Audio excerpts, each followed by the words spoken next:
कारण इसके पीछे क्या हो सकता है। लेकिन आपको बता दें कि ऑपरेशन शहजाद जो कि पुलिस की तरफ से चलाया गया, इस आरोपी को ढूंढना आसान बात नहीं था। पुलिस को जंगल जाना पड़ा, जंगल में आरोपी छिपा हुआ था और हमारी टीम वहां पर गई। एक एक तस्वीर आपको रिपोर्ट के जरिए दिखाएंगे और देखिए ये ऑपरेशन कितना मुश्किल था, लेकिन पुलिस ने इस आरोपी को पकड़ लिया है।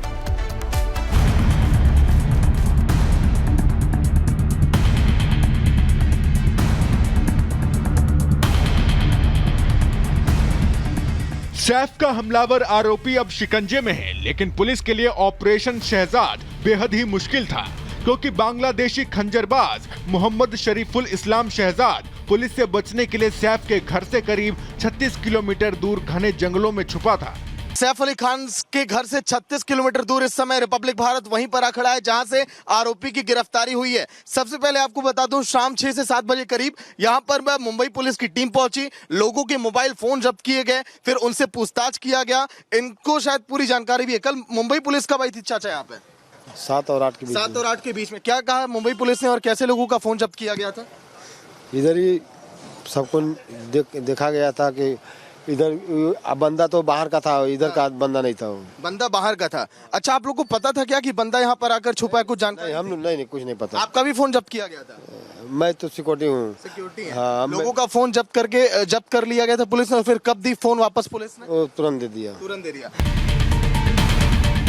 जिस जंगल में आरोपी छुपा था वहां पहुंचना आसान नहीं था। चारों तरफ सन्नाटा, दूर दूर तक लोग दिखाई नहीं दे रहे थे। ऐसे में मोहम्मद शहजाद के बारे में जानकारी मिलते ही मुंबई पुलिस ने उसे शिकंजे में लेने के लिए ब्लूप्रिंट तैयार किया। 50 लोगों की टीम बनाई। देर रात पुलिस की टीम लोकेशन के करीब पहुंची, 50 लोगों के फोन जब्त किए और फिर उस जंगल के लिए रवाना हुई जहां चाकूबाज छुपकर बैठा था।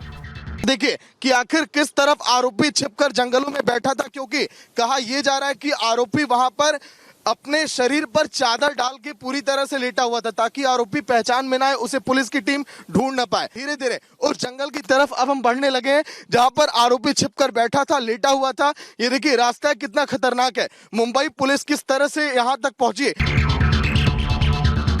आरोपी शहजाद को पकड़ने के लिए पुलिस ने 8 घंटे तक सर्च ऑपरेशन चलाया। हमारी टीम भी उन्हीं रास्तों से होकर उस जगह पहुंची। चारों तरफ घने जंगलों से होते हुए जब हम आगे बढ़ रहे थे, उस दौरान हमें कई लोग भी मिले जो सर्च ऑपरेशन का आंखों देखा सच बता रहे थे। अब हम जंगलों के बीच हम आ चुके हैं जहां पर आरोपी, देखिए बहुत ही घना जंगल है और आरोपी यहीं पर सोच रहा था कि अगर मैं छुप कर बैठूं। बार बार यहां पर अपना मोबाइल फोन ऑन कर रहा था। पुलिस की टीम को उसकी लोकेशन ट्रैक हुई, इसीलिए मुंबई पुलिस सबसे पहले यहां पर पहुंची और जितने लोग यहां पर रहते हैं, जो यहां पर कंस्ट्रक्शन का काम कर रहे हैं, जो भी मजदूर हैं, उनके फोन को जब्त कर लिया गया। जब्त करने के बाद ये देखा गया कि आरोपी के फोन का मिलान किससे हो रहा है। देखिए यही वो जगह है जहां पर इस समय रिपब्लिक भारत पहुंचा हुआ है। देखिए आप आइए इधर, ये देखिए ये वो जगह बताई जा रही है जहां पर आरोपी बड़े इत्मीनान से लेटा हुआ था। सुपर एक्सक्लूसिव ये तस्वीर है। आरोपी बड़े इत्मीनान से, देखिए यहाँ पर आपको पूरा शेप भी वो दिखाई दे रहा होगा। आरोपी चादर डाल के यहाँ पर लेटा हुआ था। उसके बाद मुंबई पुलिस आरोपी तक पहुंची इस घने जंगलों में और फिर आरोपी को गिरफ्तार किया गया, जिसने अपना नाम बदलकर विजय दास बताया है। जिस जगह आरोपी छुपा था वहां ठंड से बचने के लिए उसने अलाव भी जलाए। इस जंगल में हमारी टीम को वो लोग भी मिले जिनके फोन पुलिस ने जब्त किए थे। लोगों ने हमें ऑपरेशन शहजाद का हर सच बताया। जब पुलिस की टीम यहाँ पर पहुंची तो ये 2 से 3 लोग हैं जिनके मोबाइल फोन यहाँ पर जब्त किए गए। पहली कड़ी पुलिस की जांच की गई थी इन जंगलों में कि कैसे आरोपी तक पहुंचा जाए। आपका ही फोन जब्त किया गया था? हाँ, मेरा कॉलोनी में जब्त किया गया था। हम लोग जब काम करने के बाद आए कॉलोनी में, हाँ। तो हम लोग को मतलब कॉलोनी चेक किया गया, उसके बाद बुलाया गया, जब्त किया गया, मतलब चेक किया गया, मोबाइल चेक किया गया। क्या है क्या, हम लोग के तो कुछ मालूम ही नहीं था, क्योंकि हम लोग लेबर ग्रेड के आदमी है, लेबर है, काम करने वाले। हम लोग को मालूम नहीं था कि क्या है क्या नहीं है। पुलिस का पहला सवाल आप लोगों से क्या था? सवाल कुछ भी नहीं था। हम लोग जब्त किया गया, बस जब्त किया गया, आया देखा सब लोग, मतलब 500 हम लोग वहाँ पे आदमी थे। 500 आदमी थे। हाँ। 500 आदमी में कितने लोग का फोन जब्त किया था पुलिस ने? पूरा 500 आदमी का सबका जब्त किए थे। पिछले करीब 3 दिनों से आरोपी मोहम्मद शरीफुल इस्लाम शहजाद इसी घने जंगल में छुपा था। इस दौरान उसने कई बार जंगल में ही अपनी जगह बदली, जिससे वो ट्रैकिंग से बच सके। कोशिश कुछ दिन और छिपे रहने की थी। 70 घंटों तक ये लुका छिपी का खेल चला, लेकिन रिपब्लिक भारत सबसे पहले उन जंगलों में पहुंचा जिस जंगल में देखिए रिपोर्टिंग करना बहुत खतरनाक है। अगर हम बात करें जिस जंगल में हम गए थे वहां पर लोग कह रहे हैं आसपास के बड़े बड़े सांप, जंगली जानवर भी इन जंगलों में रहते हैं। लेकिन देखिए ये आरोपी किस तरह से यहाँ पर पूरी प्लानिंग के साथ था। ये जो हम आपको दिखा रहे हैं अलाव, आरोपी कहा जा रहा है कि पहले यहाँ पर अलाव सेका, उसके बाद जंगल में चादर डालकर बैठा हुआ था बिना किसी डर के बावजूद। ये देखिए एक जगह हम आपको दिखा रहे हैं, फिर दूसरी जगह हम आपको दिखा रहे हैं, फिर उसके बाद यहाँ पर भी तैयारी थी। अभी देखिए यहाँ पर आग नहीं लगाई गई है, आरोपी तैयारी में था कि कैसे इस ठंड में, क्योंकि रात में देखिए मुंबई का अगर हम बात करें तापमान तो लगभग 20 डिग्री चला जाता है, ऐसे में थोड़ी ठंड हो जाती है जंगलों में, जो इस समय तापमान 30 डिग्री के आसपास है। तो आरोपी कैसे जंगल में कुछ दिन यहाँ पर गुजारना है इसकी प्लानिंग में था। अब मैं आपको इस घने जंगल की तस्वीर दिखाऊं। देखिए फिलहाल ये वो रास्ते हैं जिन रास्तों पर लगातार आरोपी जा रहा था। लगभग 700 मीटर दूर अंदर हम दौड़कर पहुंचे हैं। जंगल देखिए कितना घना है, इससे अंदाजा आप लगा सकती हैं। लेकिन जो यहाँ पे एक शख्स है उन्होंने मदद की, पुलिस इस जंगल तक पहुंची कैसे ये जानना भी बेहद जरूरी है, क्योंकि 500 लोगों का मोबाइल फोन जब्त किया गया इस पूरे एरिया में। उन 500 लोगों के मोबाइल फोन जब्त करने के बाद आरोपी को ट्रैक किया पुलिस ने। लेकिन घुसपैठिया आखिर जंगल तक पहुंचा कैसे? घुसपैठिया सैफ। बहरहाल अब चाकूबाज आरोपी शहजाद पुलिस के शिकंजे में है। उसका बांग्लादेश कनेक्शन भी सामने आ रहा है। उसके पास ना तो आधार कार्ड मिला है, ना ही कोई डॉक्यूमेंट। ऐसे में पुलिस आरोपी के घुसपैठिया सच भी खंगाल रही है, पड़ताल कर रही है कि उसे बांग्लादेश से यहाँ किसने भेजा और किसके कहने पर उसने सैफ अली खान पर हमला किया। Bureau report, Republic Bharat. और इस वक्त सागर हमारे साथ लगातार जुड़े हुए हैं। सागर, आपकी रिपोर्ट भी हमने देखी किस तरीके से जंगल में आप पहुंचे उस जगह पर जहां से इस आरोपी को गिरफ्तार किया गया था। लेकिन सबसे बड़ी बात, घुसपैठिए वाला एंगल भी इसमें सामने आ रहा है, क्योंकि इसके पास कोई भी कागज ऐसे नहीं मिले जिससे समझा जा सके कि आखिरकार इसकी आइडेंटिटी क्या है। इस एंगल को लेकर क्या कुछ जानकारी है? देखिए सृष्टि, अगर मैं बात करूं लगभग 8 घंटे आज उसी जंगल में हमने गुजारे। सुबह से लगातार घुसपैठिए को लेकर मुंबई पुलिस की बात करें, बीजेपी के नेताओं की बात करें, पूरी तरह से अब एक्टिव हो गई है।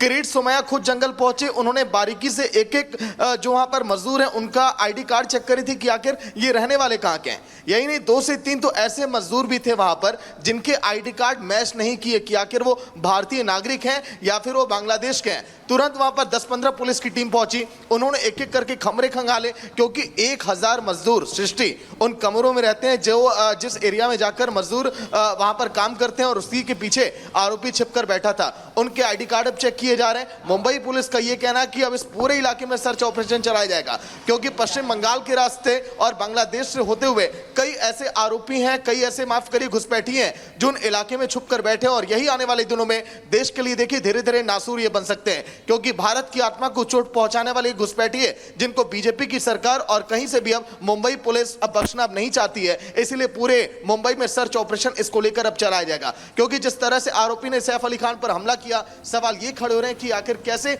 इसने रेकी की, पश्चिम बंगाल से आने में इसकी आखिर मदद किसने की, क्योंकि उसी रास्ते होकर ही आया। बिल्कुल सागर, आप बने रहिए हमारे साथ में, हम दोबारा से आपका रुख करेंगे, आप सभी हमारे साथ जुड़े रहिए। लेकिन इसी के साथ में अब आपको बता देते हैं कि जिस तरीके से शरीफुल की गिरफ्तारी तो हो गई है, गिरफ्तारी हुई है, तो तमाम सवालों के जो जवाब हैं वो भी यहां पर कुछ समय बाद निकलकर सामने आ जाएंगे पुलिस की पूछताछ के बाद। लेकिन पुलिस को इस आरोपी को पकड़ने में बड़े पापड़ बेलने पड़े हैं, और अब लोग पुलिस की इसकी गिरफ्तारी की थ्योरी को लेकर भी सवाल खड़े कर रहे हैं। वो सवाल आखिरकार क्या हैं, आपको दिखाते हैं इस रिपोर्ट के जरिए।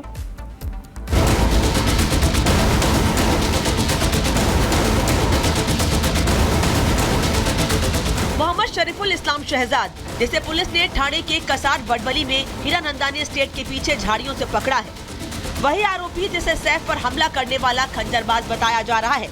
लेकिन आरोपी को लेकर सवाल अभी भी उठ रहे हैं। शक की सुई अभी भी मंडरा रही है कि क्या सच में वही आरोपी है जिसने सैफ पर चाकू से हमला किया। शक की सुई की सबसे बड़ी वजह ये 2 तस्वीरें हैं। पुलिस ने सीसीटीवी की फुटेज जारी कर इसे मुख्य आरोपी बताया था, यानी वो हमलावर जिसने सैफ पर हमला किया, यानी वो हमलावर जिसने सैफ पर वार किए। दूसरी तरफ इस तस्वीर में दिख रहा शख्स जिसे पुलिस ने आज गिरफ्तार किया है और दावा किया जा रहा है इसी ने सैफ पर चाकू से हमला किया।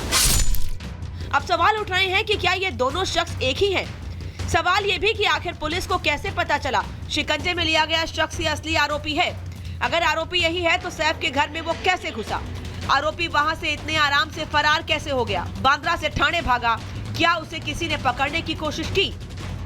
अभी ये एक्यूज जो अरेस्ट हुआ है, इस एक्यूज की